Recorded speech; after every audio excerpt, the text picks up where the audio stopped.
Internet. Gino, the Penguin Reactor, here again with another episode of Deep Listens. And today we're going to be talking about Sunless Sea. We've played a lot of Sunless Sea. We've been lost on the Z for many a year. And I am joined by my fellow captains, Billy Scalawag Rothert. What's up, everybody? My name is Billy Rothert, aka Rothgar. Excited to talk about another fucking weird game, but you know what? Gino didn't pick it this time. It was Pete. I know. We're off brand. I don't know, Wuppa was kind of weird, but that was kind of, It was whimsical. that was whimsical. And this is just kind That of was cute. dark and sad. Lovecraftian. Mm-hmm. And that deep voice you hear is Peter Davy Jones Busby. Nice. Good pick. So like Billy said, this was my game. I think like I said last week, I initially picked it because it seemed to have been, a popular game at its time, and it won some storytelling awards. So, it enticed me, ex-English major. But, I think we might have a little pushback on that tonight. Let's see. Let's find out. Yeah, and I did not know what to expect going into this, but I figured that I didn't know what I was getting into, and I was definitely surprised. So before we get to that, we've got some feedback, and I'm going to try to do this more now. Remember, if you like this show, rate and review on iTunes, share it with your friends. Remember, 5 stars is the one that you want. If podcasts that are far bigger than ours are not too this at the beginning of every episode, and I listen to a lot of podcasts, they're not better than saying this every time. We might as well do it. I guess people do it if you ask them to. And part 2, feedback. So Billy, I cannot read emails right now because I'm using a slightly different recording setup. Can you do me a favor and navigate to deeplistens.libsyn.com Sure, and buddy. go to the comments section from, I believe, the Final Fantasy X-2 Episode 1, Part 1 of the Pain Train. Yeah, I'll just happily do that for you. Final Fantasy X-2 Episode 1? Yep. That's our numbering system. We haven't heard naming conventions like that since a Phantasy Star game. Well, technically, it's all aboard the Pain Train. So there was one comment that asked us to read it to both Billy and ZP. I read it on the last Final Fantasy X-2 podcast with ZP, but this person wanted your feedback as well, Billy, so I feel like we can respond to it again. And if you want to send emails to the show, do so at DeepListensPod on Twitter or at ThatPinguino on Twitter, deeplistens.libsyn.com. You can hit up our comment sections or deeplistens.podcast@gmail.com. Billy, have you found a comment for us? I have the comments. There's actually 2 on You this have the podcast. comment? Which do you want? One of them says your name. Do Control F, Billy. So, this feedback is from Jared. Thank you very much, preemptively, Jared. Now, if you talk shit about me, I can't take it back. Alright, so this says, I'm not sure if this comment will be read on the main podcast or the Final Fantasy podcast, but I think it applies to both in a few ways. If possible, please read it on both because I would love to hear Billy's response to this email, as well as listening to Chris defend himself. I wanted to comment about a live stream Gino hosted where his Final Fantasy co-host Chris said what is ostensibly the most offensive thing anyone on Deep Listens has ever said. High bar. During Gino's Final Fantasy VIII live stream, Magic the Gathering was brought up. Now generally, when it comes to MTG, I say different strokes for different folks, but this conversation was related to how to introduce new players to Magic the Gathering. To put it civilly, Gino provided a well-founded answer based on real-life experiences, and Chris extolled a mountain of hot bullshit. Everything Chris said was wrong, just plain wrong. I get his perspective of wanting to split 2 decks quickly to start a game, but everything he said is just the worst way to teach MTG. I should know, as I too volunteer to teach MTG at a local card and board game shop. So what's wrong with what he said? First, Chris recommended new players just buy a dual deck, and he pointed to a Might and Mind as a good jumping point. He stated that players could just split the 2 decks and play a vanilla-ass game of MTG. To which Jared responds, no, just no. As Gino said, learning the fundamentals should come first before you try tackling a meaty dual deck. Concepts such as Suspend require an entire workshop for me to teach first-time players. Second, Chris stated the best way to learn Magic is to play the Pauper or Commander metagames. Saying this is the Magic equivalent of a war crime, you are setting up new players for failure. Please do not do this. Because of how dangerous his advice is, I was wondering if Billy and Gino can hound Chris for 10 minutes to prevent him from doing further harm to the Magic community. Insert winky face emoticon. P.S. I love the podcast and hope my comedic sarcasm came through. And I agree with Chris about Berserk and Fate Stay Night. The animes are fucking cool, even if they are rough on the edges. Best wishes, Jared. Wow. Some great feedback. Yes. So I went over it with Chris and explained to him the error of his ways. Which Chris on is the this? main Zombie Pie. Okay, Chris ZP Redacted. Got it. Yes, Chris Zombie Pie Redacted. I explained to him the error of his ways, the mistakes he was a Pied Piper leading people astray. I told him such. He defended himself as best he could, which obviously was not very well because it was such bad advice. But I just wanted to get your feedback as well, Billy, because you have learned more recently than I, and I feel like you would have maybe a middle ground on the range of experiences between me and ZP. Yeah, so first, I would say that, ZP is not totally off the mark with exploring some of those weird meta games or those weird side versions of Magic. There is some inherent benefit to a new player getting a chance to play the more casual types of Magic because you avoid the tryhards. The tryhards make it really, really hard for someone to get into Magic. So yeah, if you want to start deck building and you're a new player and you want to try to get into Standard, it's going to be hard because there's going to be someone at the table who's going to be a fucking tryhard and an asshole about it. And going to places like the Dual Decks or Commander or even something like what is it, Plane Chase or whatever, it's just kind of a fun, wacky way to just see how cards interact and learn a little bit about the beginning of the game. Would I tell a player to start there and stay there? No, because you are going to lack lots of the fundamentals as you become an intermediate Magic player. So, yeah. The reason why I specifically said do not do that, so I was not necessarily specifically opposed to those decks because they're harder to play or anything like that. I was mostly opposed to it because there are mechanics involved there that just are not easy to pick up on your first playthrough at all.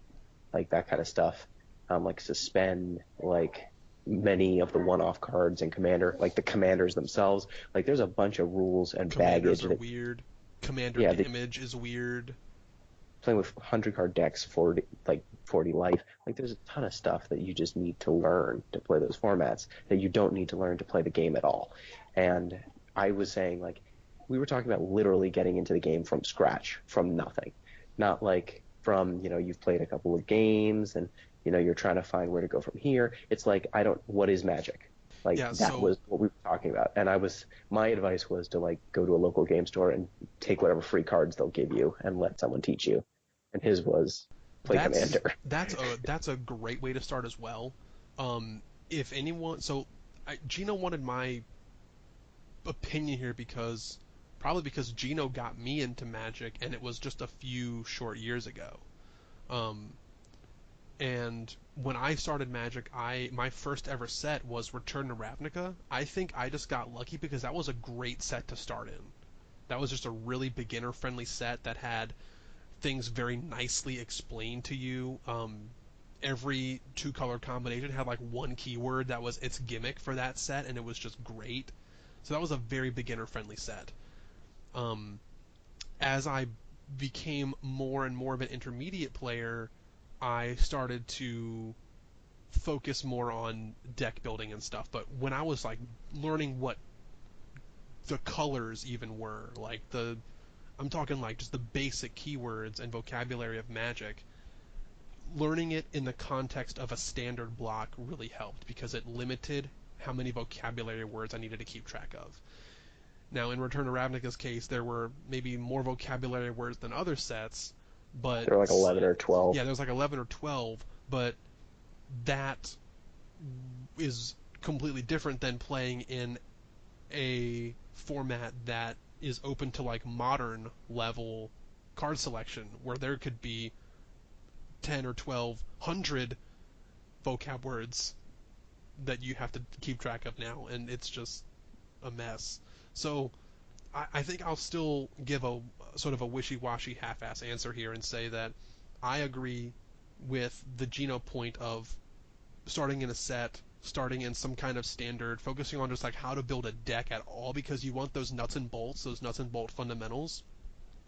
But in my first experience, you remember some of the people that we played with, Gino, at that time were kind of assholes, and it made the experience not so fun.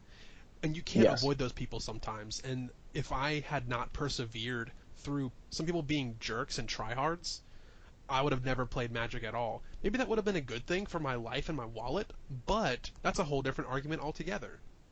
All right. So there you go. Thank you. Who sent that email in? That was Jared. Jared. Thank you, Jared. Thanks, Jared. So, with that out of the way, let's talk about Sunless Sea. Billy, tell me about the Sunless Sea. Wowzers. Okay, so I don't know if I'm qualified to talk about the story of this game, but I'm gonna give it my best shot. So, from what I've gathered so far, you're a sailor in this sort Zailer. of you're a sailor, and you command a ship on the Undersea, which is some sort of like mashup between like a German, like some kind of Germanic root word with C replaced with S with ZEE instead, some kind of Untersee, and it's supposed to be like the ocean underneath the Earth, some Yeah, kind so of like underworld ocean. steampunk London has been dragged Steampunk London. underground onto Yeah. this huge. It's actually a lake. So steampunk London is underground on this huge lake. Now, And before I and fully Pats, understood Pats this, came and took it. yeah. So before I Bats understood no, what was going on here, took this- it actually felt more like in that Netflix original series like Stranger Things, like we were in the Upside Down London or something like that. So back to the story of Sunless Sea. You start off as this seafaring captain and Seafaring. seafaring captain on a body of water with no sunlight, and very limited resources and a largely unexplored world. The largely unexplored world is kind of very typical of any kind of exploration game, so that's not really a big deal. But some of the interesting components here is that there are different meters you have to watch out for: your supplies, your fuel, and your sanity. So that brings us into a very classical genre of these sort of like survival horror type elements. There's exploration type elements, and there's these sort of visual novel type elements as well. So take all these things together, mash it all up, and you're going to get this sort of Sunless Sea experience.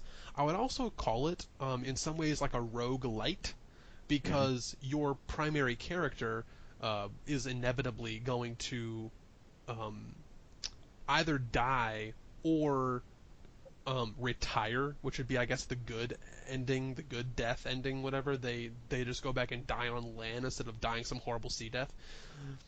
And you respawn again as your predecessor. Some of the things you can keep, Not your like, predecessor. right? Your progeny. Predecessor would be yeah. a progeny. Yeah, progeny. Sorry, the wrong word. Success is the word that I was actually looking for. Anyway, you spawn as the next one. You can change their race, their background, their win condition, but a lot of it's just mainly carrying over certain selected traits you want to carry over. From that point, it's pretty open-ended. The story is what you make it. You actually have different win conditions you can select as you begin a new game, so that quite literally is in the player's hands to some extent.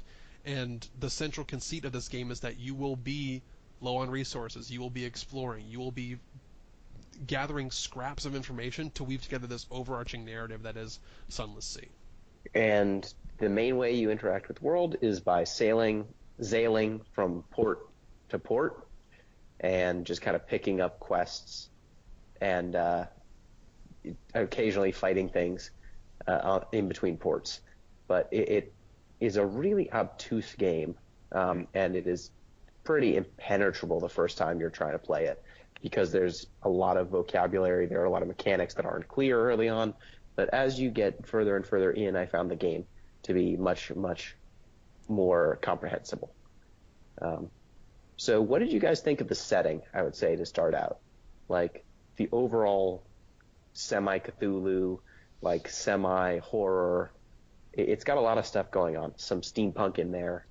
I love the aesthetic. I was really on board with the aesthetic, and the visuals and the music I think fit really, really nicely.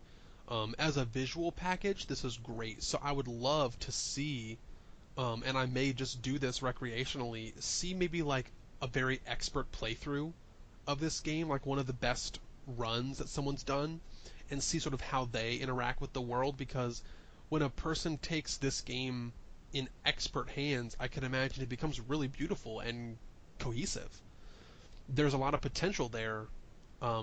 Unfortunately, some of that was lost on me because I couldn't enjoy some of the visuals, some of the music, some of the narrative because I was having a hard time piecing together those things myself, or I was just dying all the time. I think too. I agree with Billy about the aesthetic, and I think this is going to feed into a lot of the things we're sort of going to discuss this podcast. Is that it's supposed to be an aesthetic of, you think about it. You're a sailor, right? You're an early, let's say, sailor. Excuse me. I'd say you're an early 20th century sailor, right? Maybe 1910s or so. So it's supposed they to date all their things in the 1800s. Probably late 1800s. Yeah, it is. It's late 1800s. Like the 1880s is where I'm at right now. That sounds about right. So it's supposed to evoke this aesthetic, this feeling of isolation, of exploration, of sort of, you against this massive, huge sea and exploring these sort of Z.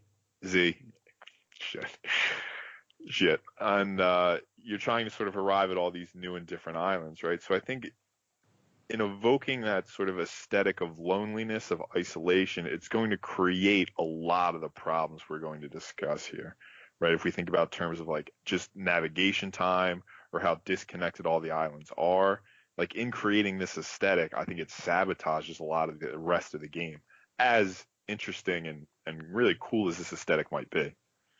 Yes, and that's something that really jumped out to me was just while I was playing this game, I loved every time I encountered a new city or a new just kind of tile set. There are some areas that as soon as you're in them, you can tell that you're going to happen upon either a town or some sort of cool location. Like at a certain point, I started seeing spider webs in the middle of the ocean and the Zocean, the Z, and that was pretty great. I started seeing lily pads at one point, or giant just rose-colored coral. And all of these different locations seem very, very cool. But unfortunately, I feel like this game is really hindered by the fact that it is a roguelite. Mm-hmm. If it had just been a single-player experience, a linear single-player experience, yeah, it would have lost some replayability because it doesn't force you to die and start over again. But I think a lot of the most compelling things I saw in this game were quest lines that if I had done them once and only had to do them once, I would have been very happy. If I had just, if they had set up each of these towns in a logical way instead of letting a randomizer choose where to put them.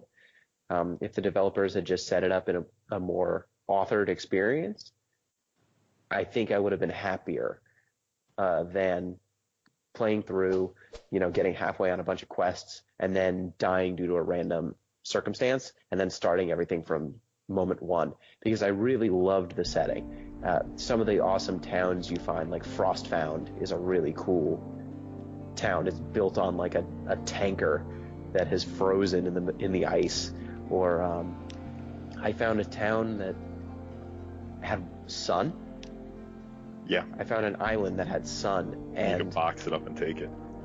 You can box up sun and take it, but you can also, like, when you find that settlement, you find like bones of people, and your captain's like, oh, these people, they died due to sun exposure, and there was no fighting or anything. What's up with that? Oh, I guess they just liked the sun so much they were happy to be here for however short it might have been. Like at one point I ran across like an island covered in guinea pigs and rats, and they were fighting. And I needed to pick a side and help them. But getting getting further into the game and having to redo that quest line from point one as soon as one of my characters died. It loses a lot of its impact the second time you see it. Absolutely. But this is again sort of where we're getting this idea that the game and the aesthetic is potentially at cross purposes. So I mean, this is really trying to evoke a point where sea travel was even then dangerous, especially if you're exploring these sort of new territories. It's harsh, it's wild. So, I mean, you're gonna die. But like you said, in creating this aesthetic, it does render it less fun in its way. Yeah, and I think it does a really good job of communicating not just how slow sea travel was and how dangerous, but how full of mystery just basic things about sea travel were. Like you often will hear a bell in the distance, and that is how they communicate that something has happened in London. But the further away from London you get, the more extreme the noise is. Like you hear a scream, and it becomes like you hear a scream in the far, far distance. And the further out you get, the signals of home become more and more macabre. And the longer you are out on the ocean, you start having oh, was that sound a bat or was it a body? Like something floats by. And you start hearing there's a bunch of occult stuff going on as well that your Z captain at first cannot interact with, and later on it just forces itself upon you over and over and over again, to where you can't deny that there is some sort of mystical force out there. But of course, you're on the Z and you were pulled there by bats, so of course the occult shit is real. So I want to respond to one point really quick. I wholeheartedly agree that some of our experience might have been more fun if it was in this setting, but we didn't have to restart everything. And I haven't explored this option, but I think there actually is an in-game option where that exists. It's called you had to make a choice at the start of the game by doing essentially big boy mode or wuss mode. I can't remember what they're actually called, but Yeah, there's one that puts you can have one save and only one save, and then there's there's another another mode. mode where you can save as much as you want. Yeah. So to some extent, it's still a roguelite, but if you have that option available, you can just condition your save files and you can go explore and fail and just reload your save instead. And that, while it's not exactly what we want, which is a linear sort of authored story, playing like that could give me a lot of the experience that I want. Like, I could choose to just see what happens when I go south and not have to worry about blowing up my save file. Sure, you would have to be just to jump in for a moment, but you'd have to be diligent just because it's real easy in this game to paint yourself into a corner if you start Yeah, running out of out of nowhere. supplies. Yeah, or your insanity spikes or something like that. Yeah, and I would just say to that, had they not included that this is the real way to play it descriptor text at the beginning of the game, I would have treated that as a more legitimate choice. But as soon as the developers put a moral judgment or a qualitative judgment on your decision to play with saves or not, I feel like as soon as you make that choice, you kind of invalidate the other option as being a real, a valid choice. Yeah, I think Pete had a lot of games. Yeah, Pete had that gripe with some of the games we played earlier, Yeah. where the option of easy mode wasn't a real option because it ridiculed you for it becomes a picking moral choice. Yeah, as soon as the developers invalidate a choice that they've made valid, I dismiss it as an honest effort. And I would, yeah, Gino, just you brought up earlier about the expanses too, and yeah, I'll put my 2 cents in. I think Bill, you had some things to say about just how much travel time maybe there is in the game, if we want to put it that way. Yes. But I think this is a case where I get it, right? Again, I get it. The Undersea is supposed to be vast. It's supposed to require this travel. If you wanted to be charitable, you could say it's contemplative. It forces you to sort of consider where you're headed, where you've been, what it is you're doing, right? So I just want to lay down sort of the defense. Here's what I see it's working as. Here's what I see what it's doing, maybe why it's important, before we start to talk about, again, maybe how these things are working at cross purposes here. Yeah, so, I can jump in for a second. Yeah, go ahead, absolutely. I was frustrated by the speed of the game for my first 2 or 3 playthroughs. I understood and appreciated it sort of in my playthroughs 5 to 10. I appreciated it a little bit more because it actually let me think what I was doing. But it ended up kind of being unnecessary because I could have just paused at any time. So I think that's a mechanic that is working at odds. I love being able to just pause the game at any time, but I think the travel distance from where you're going, from where you are to where you're going, taking that long would actually be way better if there was no pause feature. And I like there being a pause feature, so I'm kind of giving a critique or option that would make me less happy, but I think might make the game better overall. Because if I can just stop the game at any moment, whether it's in combat or when I'm trying to go left or right, it makes that travel time then, I just pause the game to think. I don't have to let the travel time be my thinking, but if I were forced to have everything happen in real time, then I would appreciate those moments of silence between two distant locations a lot more. Well, I think that it's really trying to go for this interstitial space as a metaphor for being at sea. And my problem is just that those interstitial spaces are mostly boring, and there's no impetus to pay attention during those times. There are occasionally events that will occur when you're out at Z, but there's no rhyme or reason for when they occur.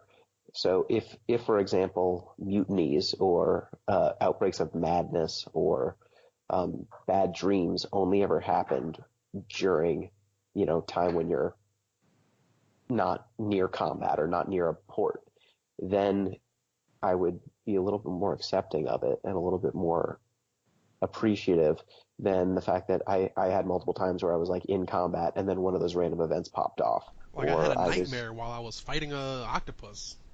Yeah. I was somehow sleeping during combat and I had a nightmare, but it was also an octopus fight. You don't do the fighting. Those random, it would mean a lot more to me if those random events popped off because you had spent so much time away from a port. And I guess I don't know that that's the case, that's not what's happening under the hood.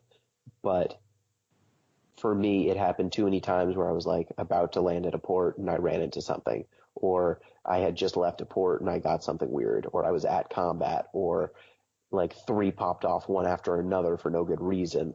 And instead of it being a kind of neat commentary, it felt like a random nuisance. And so the moments when I was out at sea, I was just watching, out at Z, I was just watching my fuel slowly tick down and just knew that it felt like dice rolls, whether I was going to get someplace to refuel or not, instead of actually something I could plan for. Yeah, and I think, Gino, there's sort of 2 key points you made that I want to touch on. I think the artistic answer would be sea travel's largely boring a lot of the time. You're just sort of out on the open ocean waiting around. But I think the obvious answer to that would be, well, that's why they pay sailors to go on these voyages, as opposed to us paying for this experience. At a certain point, your rationale for the video game can't be, oh, it's supposed to be boring. But I think the other question is the second thing, sort of the last thing you brought up, is the question of resource management. Where so much of this game is just maintaining fuel, making sure you have the supplies, right, getting enough money to purchase what you need to make these voyages. And I guess conceivably they could have just made the sliders drop quicker and decrease the travel time, right, in order to maintain this question of resource. That'd be my only sort of question, right, is if we make this travel quicker, let's say, if we decrease this travel time, if there'd still be that same emphasis on resource management. Because most of the time when I died, it was a result of lack of resource. I guess I would answer that with, we kind of can know what it looks like when the travel time's decreased, because you can buy better engines. And when you buy better engines, you go faster. And let me tell you, fuel faster. Yeah, but let me tell you, when I bought the faster engine, my gameplay experience increased severely. Yeah, that's a good one. It's a good point, I just spent, and so the first 1,000 echoes that I got, and spent on a ship, on a engine. At first, I was like, oh well, buying a new engine. This seems like there's not a real gameplay, not that much of a gameplay benefit. It just seems like a quality of life upgrade. Maybe I shouldn't spend this on this. Maybe I should spend it on something that drastically improves my chances of survival or something. But ultimately, just that 1,000 echoes spent on a good engine just drastically improved my experience with the game to a point where I wanted to play it more because I would have quit if it stayed so slow. There's other benefits to Yeah, just having escaping. a faster engine. Like you can escape and you can be way better at combat. I want to talk about some of the ways that I broke this game um, at some point, but we can get into that a little bit later when we talk about some of the deep mechanics. I think to Yeah, wrap up travel time, I think that this game offered a choice, a way to mitigate the travel time being kind of lame. It does make you appreciate when you can solve that problem, but it took a while to get there. If you're cool with doing topic jump, I want to hit on another thing that I had sort of a gripe with. Sure. sure. Well, I don't want to just immediately say that I have a problem with this.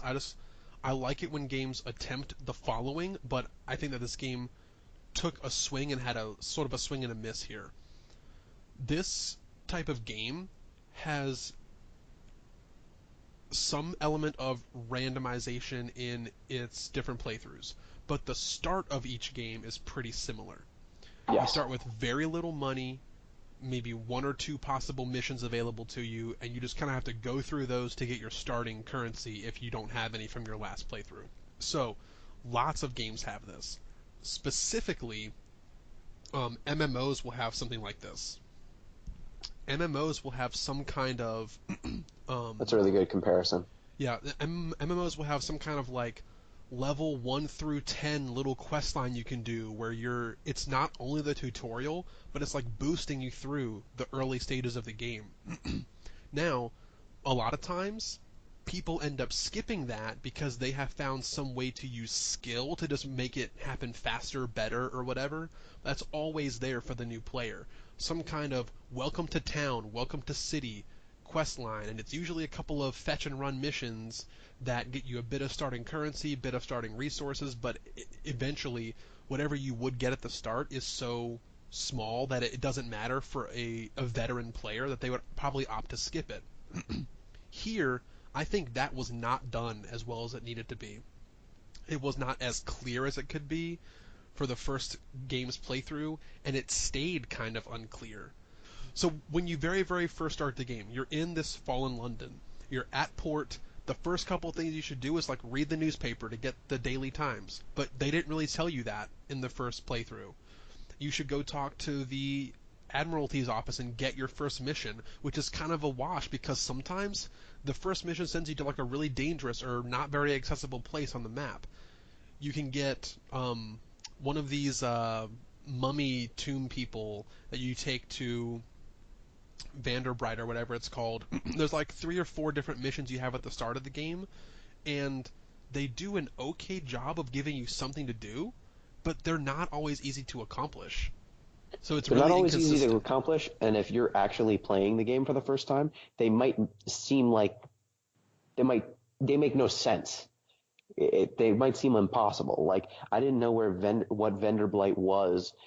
The game really hits you over the head with its jargon very early on.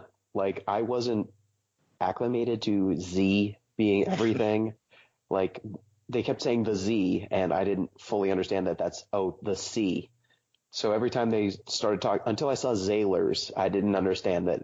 It's just a freaking pun. But you start getting all these different, like a tomb colonist. You don't really know what that is. They tell you that Venerblight is to the north, and then they might tell you a couple other things, but the locations mean nothing. The currency, you don't even know it's currency. Like when they say echoes at first, like a bunch of the different things that the game is providing you with and incentivizing you to perform just make no sense to a new player. And so you feel overwhelmed. And then the game at the same time is just telling you, oh, don't worry if your first captain dies. And I feel like that's just a really shitty way to start. They give you a book that's like tips for Z captains, and it tells you some stuff like how to combat, how to like sail, it actually misses a lot of stuff, like what the currency is, how to check your missions, and there's really not a very good way to check your quest log. Like it's there, it's just kind of poorly designed. Yeah, it really just throws you into the deep end, and then you hopefully stick with it long enough to figure out what the heck's going on. And if you don't, you're locked out of the game. It seems like part of this game in its design is meet a new player, frustrate them, and whichever new players can tolerate the abuse long enough to learn, those are the ones that get to enjoy the game. And some games are built and designed like that. Basically, any other rogue game kind of does that too. Yeah, But it's got that Dark usually, Souls, screw you, you'll learn or else you'll quit. yeah, but here's the thing that I have a problem with is that in those games, you can get better at the game. You with like skill or execution or learning the combat or learning some mechanic. There's not a lot of skill in this game. And that sounds very obvious coming from the dude who likes to play Fury and Game of the Year Vault of Story Abyssal City and Dead Cells and like all these games that I've chosen over the years that are heavy execution, heavy combat based. Of course, I'll make that criticism, but in this game, yes, it is a roguelite game, but there's almost nothing you can do that's like an execution based um, timing or sequencing. It's all just, did you make good choices the whole time? Did you use WASD good enough? Like, did you use up, down, left, right arrow keys good enough to travel places? It's very limited in how much skill can mitigate randomness. Well, in this case, I'm gonna disagree and agree with you at the same time, Billy. So it's not a combat skill, right? It's not like a fast twitch skill. It's a skill of planning. It's a skill of arbitrage. And when I say arbitrage, right, it's a fancy term for a simple idea. Basically buy low, sell high, right? You sail to a different port, you pick up some goods, you sail back to your first port, you sell them at a higher price for a profit, right? That's basically the idea. So here the issue is, all right, it's about planning trading routes. Like, where am I going to hit to gather information? Where do I bring it back? Do I make sure I have enough fuel? The problem is it's taking an element that's a small part of most games, right? In this case, like fetch quests, or like I said, this arbitrage idea, right? Some way to just build up a bankroll, and it's turning that into the whole thing, right? And we're going to talk about, or at least I'm going to talk about some of the story limitations later on, but I think the problem is when you take a gameplay element that rightly should be sort of in the background and you thrust it forward, you need something else to carry the load. And in this case, Yeah, they want to do it with story, but like Gino said, for most of the game, if not all of the game, if you're not good enough, that story's super obtuse. yeah, and I would say that there is a level of skill here, but the skill is all locked up in knowledge of the different decision trees and their possible Mm-hmm. outcomes.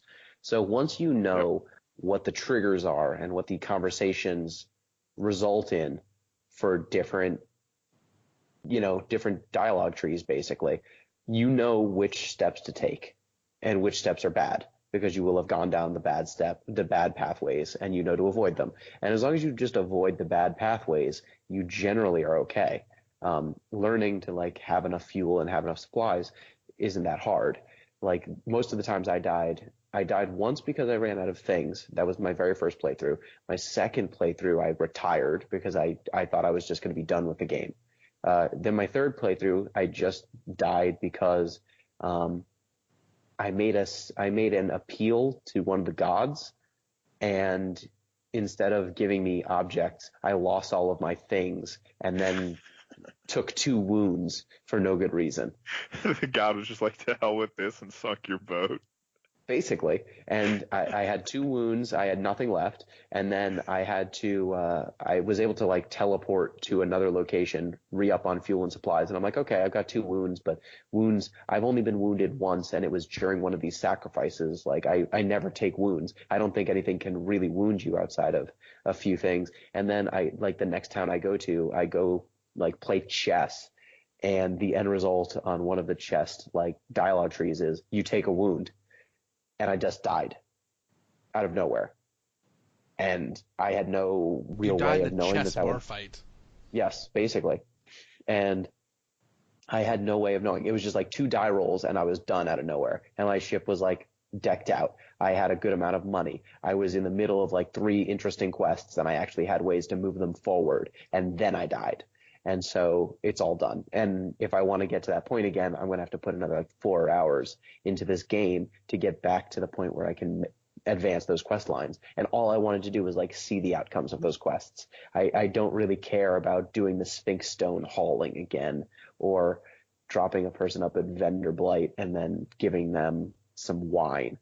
Like doing those quests, those early game quests is just not interesting anymore. I want to just have my crew back and like finish their quests. But instead I have to start from scratch with all of them again. I need to reacquire the items that let me have these conversations with them. I need to reacquire them in the first place. I need to find all of their, like on this new map, I need to find all these different locations again. And there's a huge startup time before you can even advance most of these quests. Like you need to get items, very specific items. And you need to know where they are, or if they're items at all. Some of them, sometimes they're not items. Sometimes they're like quest moments. And you need to know, like these little icons, what do they actually mean? What do they actually want of you? And I just feel like this game, there is a skill to it, but the skill is raw knowledge. And if you have that raw knowledge, there's no, like the execution of combat in this game is a joke. I just called it Ring Around the Rosie. You go behind. If it's a ship, if it's an enemy ship, you go behind it in its blind spot and then you shoot it to death and it will never adjust. I did not encounter a single ship that was capable of dealing with me just getting into their blind spot and then circling. I don't know about you guys if you had anything similar. I took down a like 500 health ship with my 75 health ship and I took no damage. Yeah, combat was broken. When it comes to Z creatures, those are actually more dangerous because they will just beeline for you and slam into you, and they tend to be pretty fast. They don't have a turn radius. Their turn radius is like 0. So a ship has to follow the rules of a ship. A jellyfish doesn't. Yes, and that means that you can't really strafe around it as well. So it's really a lot more about like outrunning them, escaping, and then just staying kind of on the outskirts far enough away that they can't crash into you, which meant that I often just ignored Z creatures and killed every ship because Z creatures gave you almost nothing and ships gave you a ton of supplies and fuel for killing them for like no effort. There were times where I like ran away from bats and like hunted down really, really strong like destroyer vessels. Yeah, like, because you just they're don't not want to deal. scared. Yeah, the bats are honestly more of a nuisance than like a late game ship because of how you can gimmick that combat system. Yeah, and it's not even a gimmick. Like it doesn't take any time to figure out that these ships are like the AI is poor. It doesn't know what to do if you just get into the blind spot, and that is all there is to combat. And it's just that as soon as you know that, combat's a joke. But until you know that, combat is very dangerous because those ships can really mess you up. And some runs of those just get ended by crossing a ship the wrong way. Like if you're in a fog bank and you're too slow to escape, you're dead. Yeah, but as soon as you know, oh, all I need to do is get into this blind spot, you're good. And so I just feel like this game asks a lot of you up front to really appreciate it. And I feel if they had just made it a regular single player experience, if they had made that the foot forward instead of the roguelite being the first foot forward, I feel like they would probably have reached a wider audience, though maybe they wouldn't have had as intense a following.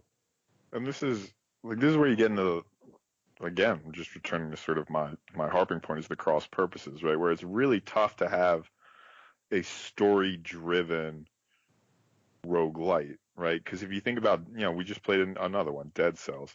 There's no story to Dead Cells, right? Like it's combat based. It's about the gameplay itself. So there's no startup time really, right? Like there's granted, story right at the end, and there's no story. Yeah, it's right at the end. So maybe you want to get to a new area, right? So that'd be cool. But like in a game like this, it's like Gino said, because it's so story driven, you're just repeating yourself until you can hopefully get to something new. And until you do, it's kind of boring.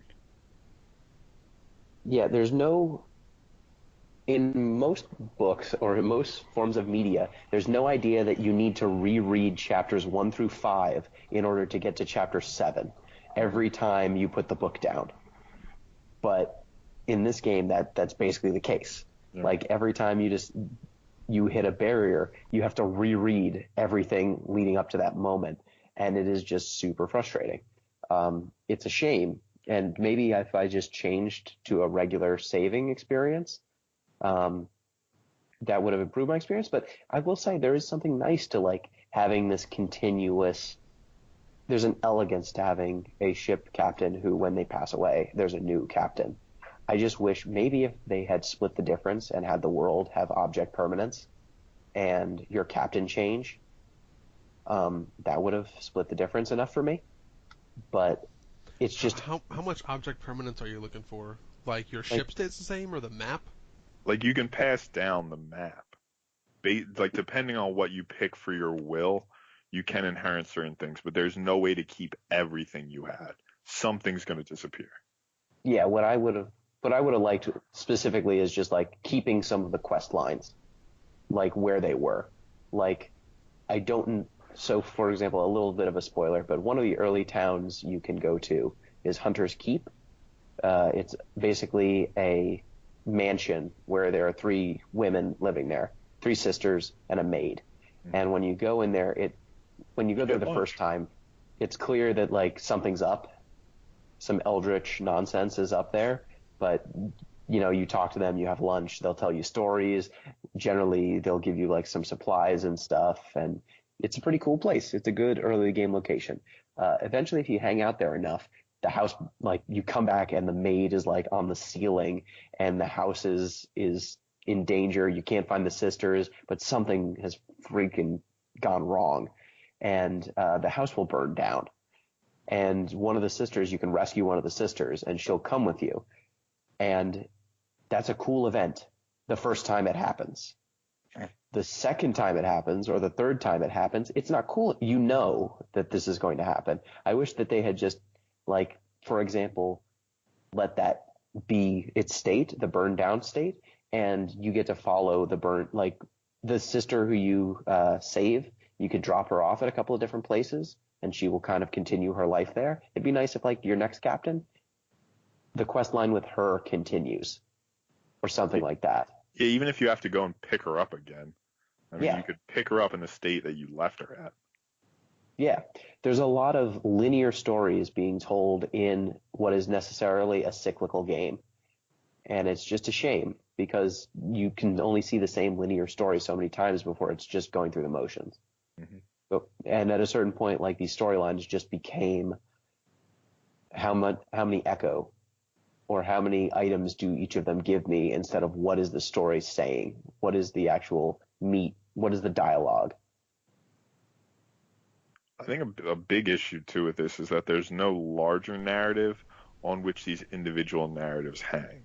And I understand that for 2 reasons, right? One is because, like Billy said at the very beginning, you get to pick your win condition.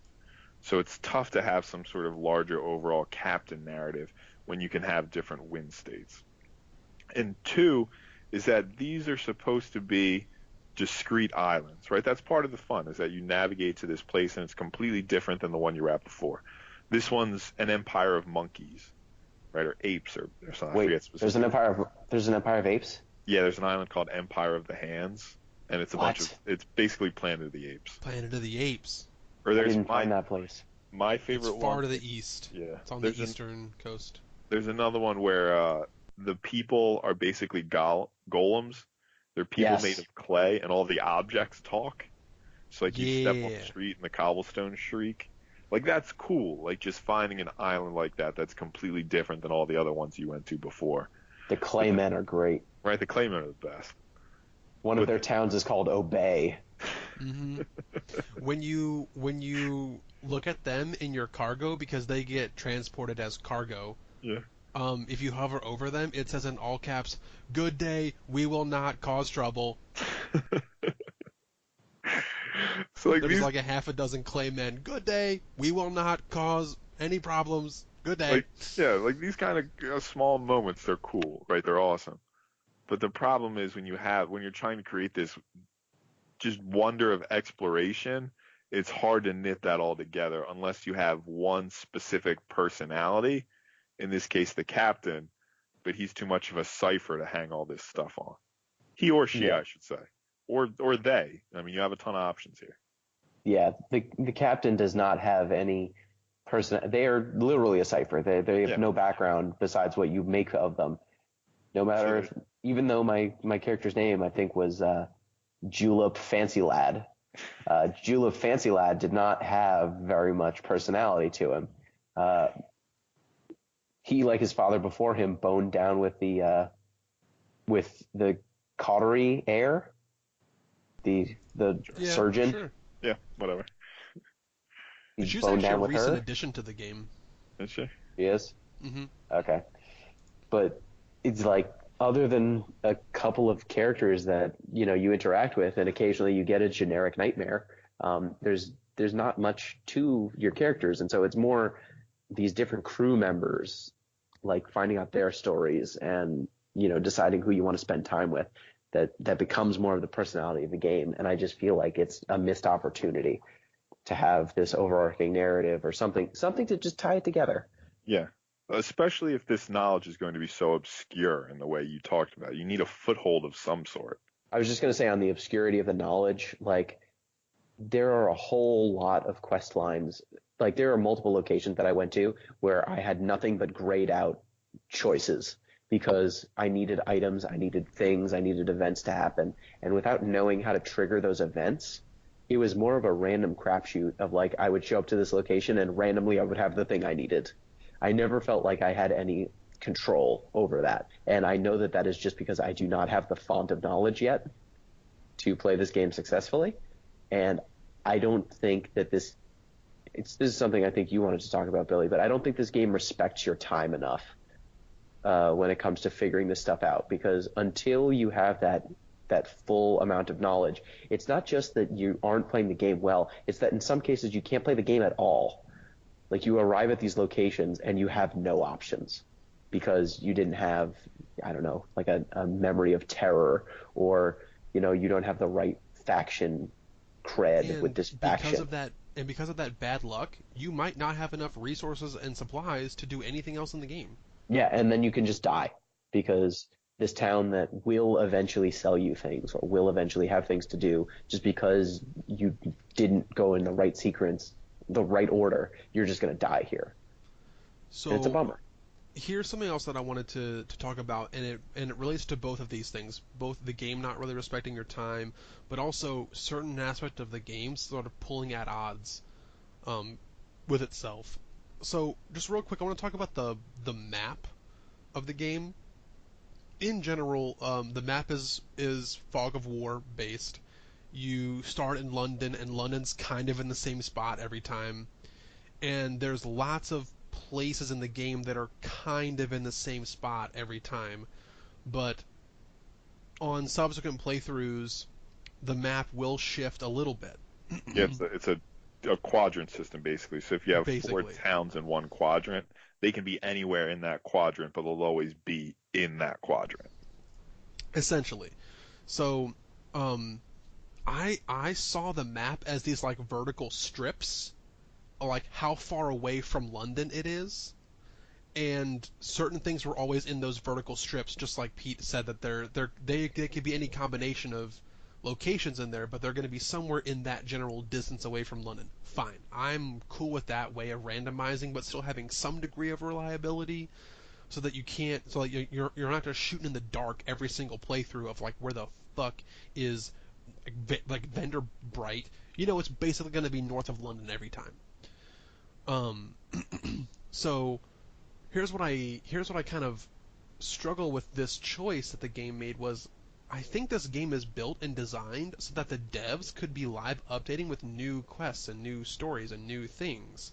Because if I look back, like in the start of the game or some of the patch notes, I think, it says like, we've added this person, this quest is now available. Like the Clauderie Air or whatever her name was, I think is actually kind of a relatively recent addition to the game, which is pretty cool. But if we're gonna create a map that is less random, it actually sort of betraying the elements of there being new pieces added. I would like a game system that says, well, instead of these 4 towns always rotating, maybe in this column it's 4 out of 12 possible towns, and on the next playthrough this island might not show up, this storyline might not show up, and that could be a much richer gameplay experience. Maybe I'm asking too much of the devs, maybe I don't know how complex that could be, but if in each of these quadrants, depending on your playthrough, it's going to be like hundreds of permutations of what possible gameplay experience you could have based on what storylines spawned. It seemed like on the map, all these storylines exist somewhere. They're just mixed up where they are on the map. I wish that there was a gameplay experience where, yes, the map is sort of mixed up, but also who I get to see this playthrough might also be mixed up. Maybe that girl's not in this playthrough because her hometown didn't spawn in this iteration. Well, there are some events that are seed dependent. Like I found a gigantic eye on the bottom of the Z that I was actually streaming this game. I experimented with streaming a little bit of the game I'm playing through, and I actually had some big fans of Sunless Sea in chat, like giving me help and explaining stuff. And they were like, "Oh, you got the eye. That's a 1 in 5 chance that the eye spawns at all." I was like, "Oh, that's kind of cool." Like sometimes you don't see these interesting things, but I would just rather they pick the good stuff and just make sure you see it every time. Like I don't. Maybe I'm just old fashioned. I know But I that think you that want to have a really good authored experience, and I would too. I was just trying to say, if they don't want to do an authored experience, here's how they could have gone the other way better. I think you and I are both pulling at the same idea, like they're in the middle of an authored experience and a true random. Like they haven't really chosen which side they're going to be on. yeah, and there are ways to split the difference. I think a little bit better. Like for example, a game like FTL, which is another roguelite, though it's a lot closer to Rogue. Like every mission in FTL, you start with a blank ship, but you get to choose different ships the further you get in that game and the more you unlock. But FTL, there are quest lines that will pop up depending on which seed you get. It happens every time. Like there are certain quest lines you'll only get on certain playthroughs. That's fine because that game is a lot snappier. You can finish one playthrough in an hour or two, maybe 3 if you're going the distance, and you can explore those quest lines in a reasonable amount of time. The average playthrough, it seems like in Sunless Sea, can go 10 to 20 hours. Yeah. Like it goes long before you die, and especially if you're playing intelligently. Like I could have, had I not gotten risky in my last playthrough, I could have easily played for another 10 hours without hitting the end. And when you're playing for that long and getting that deep in quest lines, it's a real bummer if like part of the gameplay is just not there. Like part of the storyline isn't there. It's not possible for you to get. And people in chat were saying that is indeed the case. There are some things that you just can't do on certain spawns, which is a bummer. But it also, I think, it helps explain why this game has such a passionate following, because for the people who will dedicate that time, this game has a lot more secrets and a lot more novel stuff than a game of its overall runtime has any right to. Yeah, say what I mean, we've had our complaints in this game, obviously, but the breadth of experience is there. I mean, there's, I don't know, 30 to 40 islands. I'd say that sound about right. I looked at a list somewhere. There's a lot. Whatever. There's a lot of islands. Each of those islands has, their own little vignettes, their own little backstory. If you take the time to go through all of that, all the characters and their arcs, there's a lot of story there. It's just the work to get it.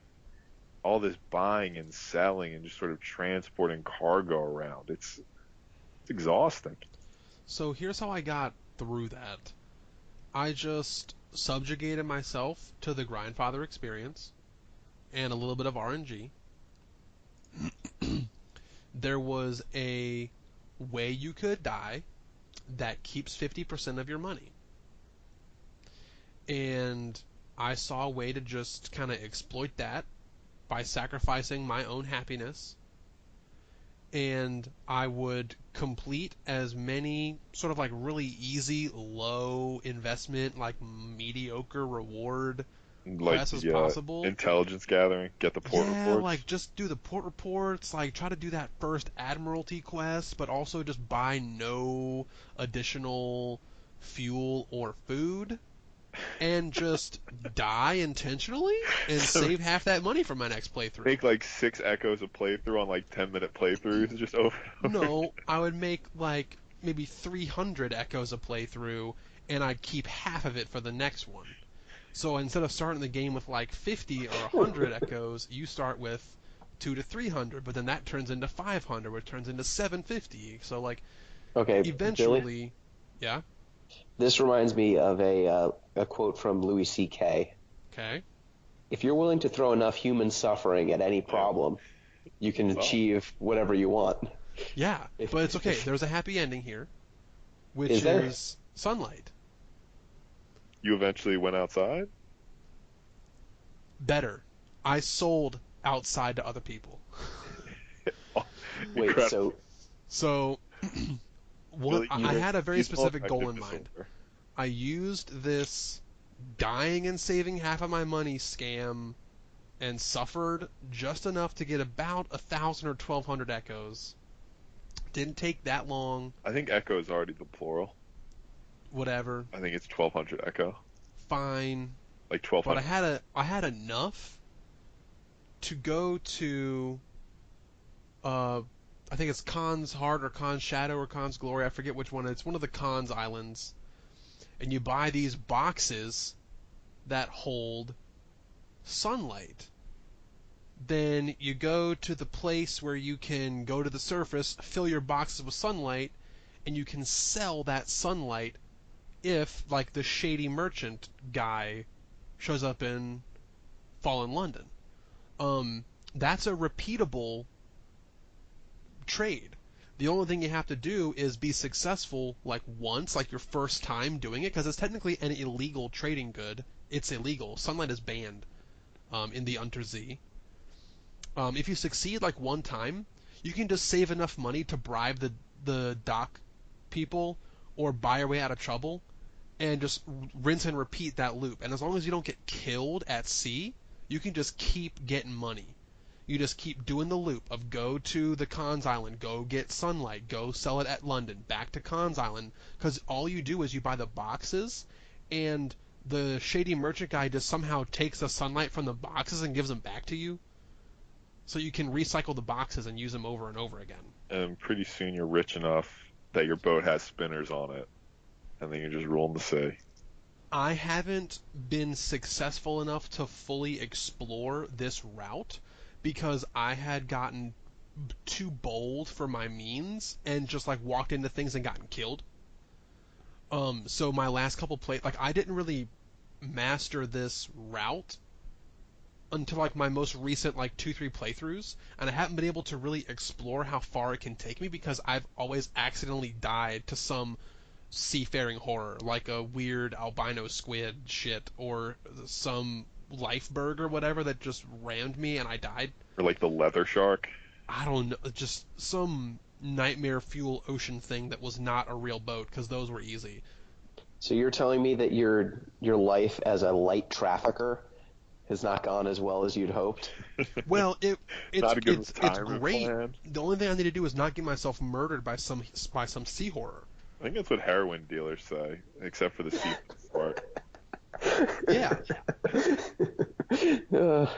This time I'm going to chase the dragon. One of these times the dragon's going to chase me. What that did was I had enough money to not worry about fuel and supplies. I only had to worry about sanity. So I would just kind of... Ain't that the way? Yeah. Ain't that the way? Just unlocked the whole world for me. And if I wanted to...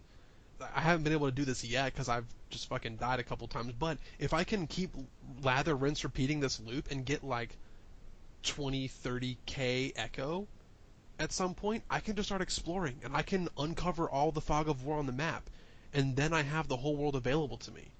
That would Drug be dealing great. opened the world to me. Yeah. First you get the Billy money, Rothert. then you get the power, Then you get the respect. then you get the undersea, Then Then you you get get the the engine, That's- that makes you go slightly faster. as Scarface said. Yes. Yeah. I mean, there's a lot of exploitable loops. Like you can exploit the Sphinx Stone for a good long while, and that's a good source of money. So You the can. basalt, if you go to the salt lions. Yep. But like this is like I don't even think they're exploitable loops. Like this is the way the game was designed. Like this is the Yep. sort of arbitrage I'm talking about. And it's the elevation of what's typically a side mechanic into the core feature of gameplay. Yeah, and I think it's ultimately the Unrewarding? moment. Yeah, the moments that I really enjoyed were when I stumbled upon a town and was able to, in one go, get a complete story, and then maybe if I come back, I get more of that storyline. But I felt completed after going there once. Like for example, when you go to Pigmote and deal with the rats and the guinea pigs, however you deal with them. Once you deal with them, you are then their hairless advisor. And you can come back, and the more you come back, the more problems they are having, and you can help steer them through. And the further you steer them, the more like their civilization grows. And that's something that I really enjoyed. But like walking them through their initial struggle was also pretty good. But then there's other places like Gilder's Bairn, which is like this pirate hell that it seems that once you go there, like it gets you like almost all the options are bad. You can't buy anything. Like everything's super overpriced. Like all the options, if you fail, they like kill your crew and like wreck your ship. And that's something that like, yeah, I bet when I come back late in the game, when I know what I'm doing, maybe there's a cool story there. But I'd much rather have an experience like I had in Visage, where when you show up, they like give you a mask and then you have to go into this masquerade town and like have this cool adventure. This one-off cool adventure, and then you can go back and have different versions of that cool adventure. I'll take that a lot more. I'll take that over some of the experiences where you like show up at a place and your option is like explore the shore, get a port report, leave. Or try like a 20% success rate that gets you killed. Like Yeah. you have to hunt this panther, kill it, or you have to stay on the island for the rest of your life. Yep. So what was your favorite location in the game? Like what was your favorite quest line / location? So I already said mine. Mine was the Claymen, just because the Claymen are the best. You don't have to feed them, but they'll work on your boat. We should all be so lucky. Yeah. I did not equip my ship with claymen, but that does sound favorable. So you can't have all your sailors Claymen, but you can have like 2 or 3, I think, of your crew. That sounds efficient. It is. Billy, what about you? I think probably the Khan's Islands, because I think that was the most like believable, like what's the word I'm trying to go for? Like they were their own like marginalized community of like self-ascribed lawbreakers. I don't know how to describe them very well, but they were always kind of this like 3 location cluster. Khan's Shadow, Khan's Heart, Khan's Glory, I think is what they were called. Yep. And this Yeah. little cluster was equivalent to like the London Hunter's Keep, Mutton Island cluster, but just somewhere else in They're the underground lake. They're the rival power in the Yeah. undersea. Altogether the Khanate. Right, so I liked their cluster of islands because they seem to be the most complete story.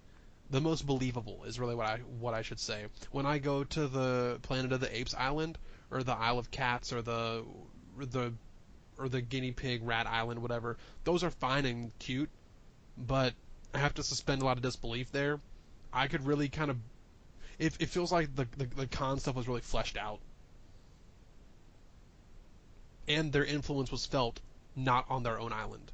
Yeah. You'd think there'd be more opportunity. I mean, you're gathering all these intelligence reports, but there's really not a lot of opportunity for inter-island intrigue going on. Like, there's no political struggle here, which, I mean, like Gino said, it's really Lovecraftian eldritch horror. So maybe international intrigue isn't really the point, but it'd be a nice little element. There kind of is inter-island intrigue, but you don't get to experience it. No, The people that you pick up and ferry around to. Yeah, you just hand over Yeah. reports for the most part. Right. Yeah, it's implied that it's happening, but you never get to experience it. Yeah, you're a courier, And You're like an observer at best. pretty much. yeah, I think for me, like the island where you find light, or some of the colonies to the south are kind of cool. Actually, there was one location I found that it's like at the entrance to this horrible river of like blood, and if you go, it's to the south, and if you go through the river of blood and reach the end of it, you get like a once in a lifetime experience. You have like a really high chance of just immediately dying, and if you don't immediately die, it reduces your hull integrity to 1 and increases your terror to like 99, and you have to get back to London, and it gives you 1 crew. But if you survive it, you get a ton of like money and stuff. I was gonna ask, like, what's the point? Like, no, you just almost die. That's it.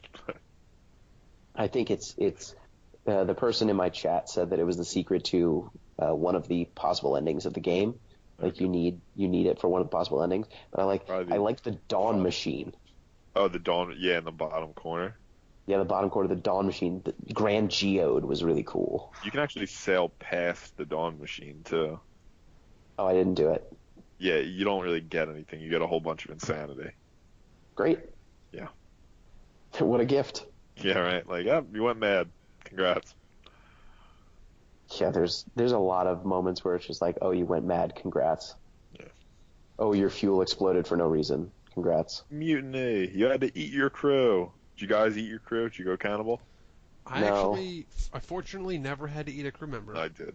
I didn't even have to. They were like, listen, we got plenty of food. I was like, I know, but you're not doing much here.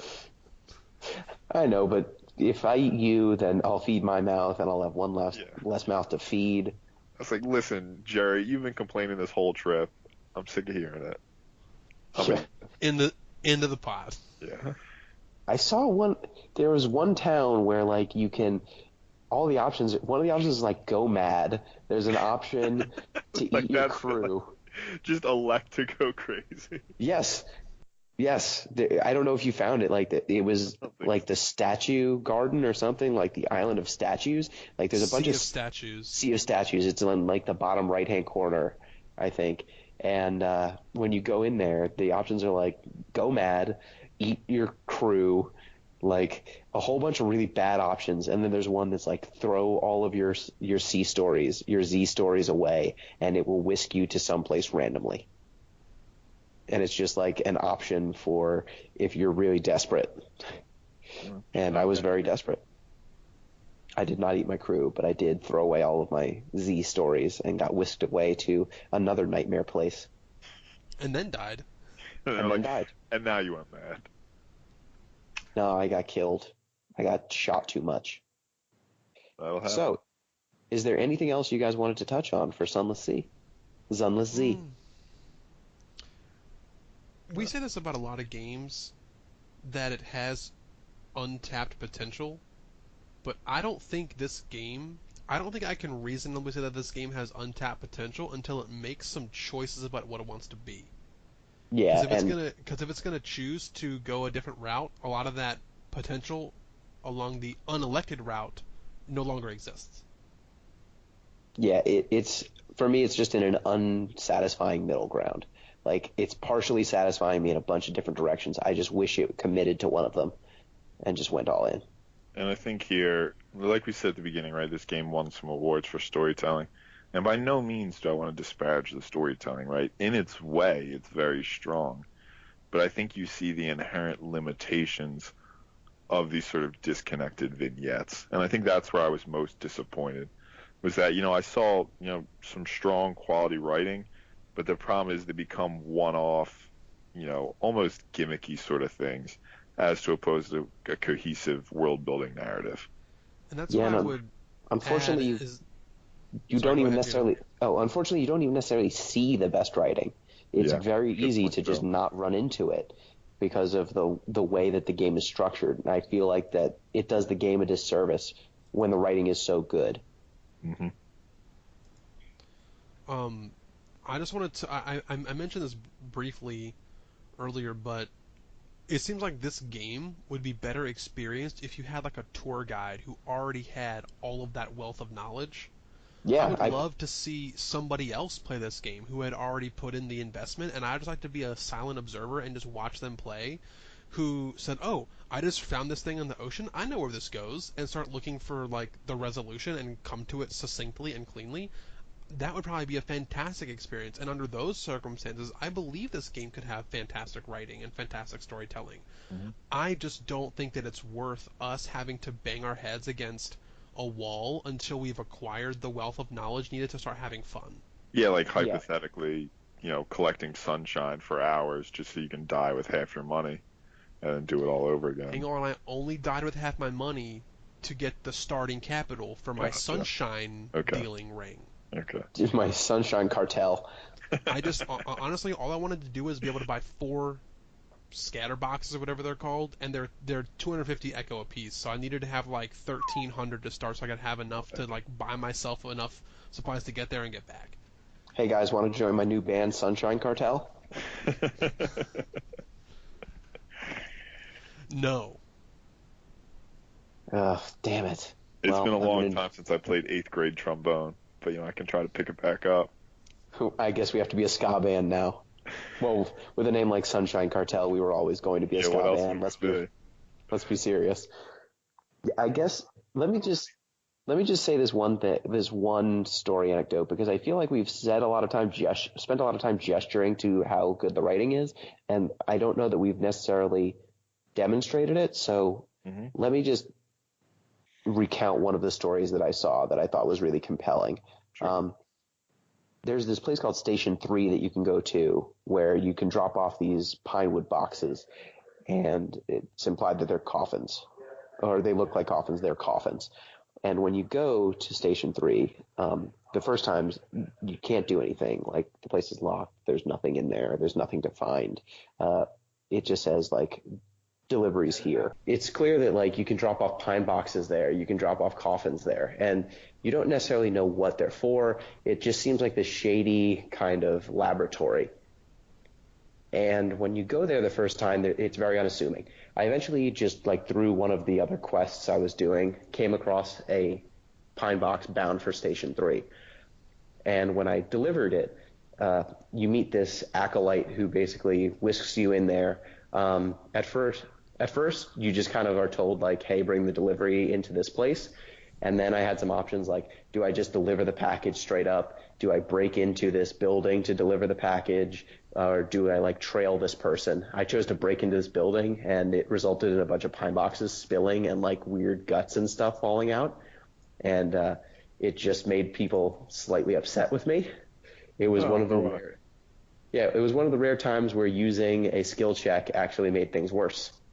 Um, but I eventually, like, met this acolyte, this young female acolyte, who takes the pine box from you, and then you have the options, like, to watch her perform an autopsy on the person in the box, or you can just leave, or you can watch with medical interest. Um, the medical interest one was a skill check, and I actually passed it. And once I passed the skill check, I was basically treated to a explanation, like, what's going on. And so this body, I guess in the undersea, people don't really die. Like, tomb colonists are like zombies or something. Like, people don't fully die usually, but the bodies in these pine boxes specifically do die. They have something called, like, heart iron. They've got these iron balls that are growing underneath their flesh and eventually causes their hearts to stop and causes them to die. So they have these iron balls growing in their hearts, and she opens it up, and inside of the iron balls is another iron ball. She opens it up again. There's another one inside. Till eventually she gets this tiny black iron, and she's just like, oh, this is the cause. You know, it always seems to grow around people's hearts. That's like the number one place. And she like tosses it into a bin, and then it's off for study. And she's like explains that there's this iron, like heart iron or something, but she doesn't explain anything more than that. Like, you see this, she tells you that it's a condition, and then you go on. But you can come back to Station 3, and if you've gotten that far in your dialogue with her, she'll like you can keep talking to her and like do errands for her to raise her favor with you. And eventually I had like won her trust enough that when a pine box came for her, there was one that was boarded up, like it was bound, like the box itself was then bound with iron so that she couldn't get into it. And she asks you to help her open it. And I did. And inside was someone who looked exactly like her, but with like slightly longer hair. Creepy. It's cool. She was going to basically autopsy her twin, and I talked her out of autopsying her twin. Good call. Because it would be too much. It would be too psychologically damaging. Yeah. Okay. Well, remember, if you want to get in touch with the show, do so at Deep Listens Pod on Twitter, deeplistens.libsyn.com, or deeplistenspodcast@gmail.com. Thanks, Billy. Oh, what are we playing next? All right. So, it is my turn to pick. I thought I would pick one that both of you would like, because it is from a well-known developer that we both like. It also involves slam dunks. What? Did they make a sequel to Charles Barkley Shut Up and Jam Got Down? Not yet. No, it's in the works. even better. We're gonna play Pyre. Alright. Because that game has been released. I had it on pre-order, and when it was my last turn to pick, it was like gonna get released the next week, so it wasn't actually out yet. So we're gonna play Pyre. This is a game from Supergiant Games. This is actually the first Supergiant Games that we played for the podcast officially, right? I think so. Yes, I think so. Yeah, because we haven't played Bastion or Transistor officially for a podcast game. No, I thought we had played Transistor a while ago, but you're right, we haven't. Well, Gino and I got to get our filthy hands on this game for like a good 5-10 minutes at the previous... The PAX East 2 years ago. Yeah, PAX East 2 years ago. And this game was dope, and it had this sweet 3-on-3 basketball mechanic. Yeah, it was... I think the game was sort of built around. It was between Pyre and PUBG for my pick, and I'm glad that it has come back around. But I knew that you would pick it eventually, and no one but me would pick PUBG, so... Yep, we're going to play Pyre. Sweet. Well, thank you. Pete, any last words? No, like I said, I picked it for the storytelling. I think the storytelling was good, but there were some holes as we discussed. Overall, solid, but lots of problems. I think that this game probably should have cost like 10 to 15 and not a full $20. Yeah, I think you're right about that one too.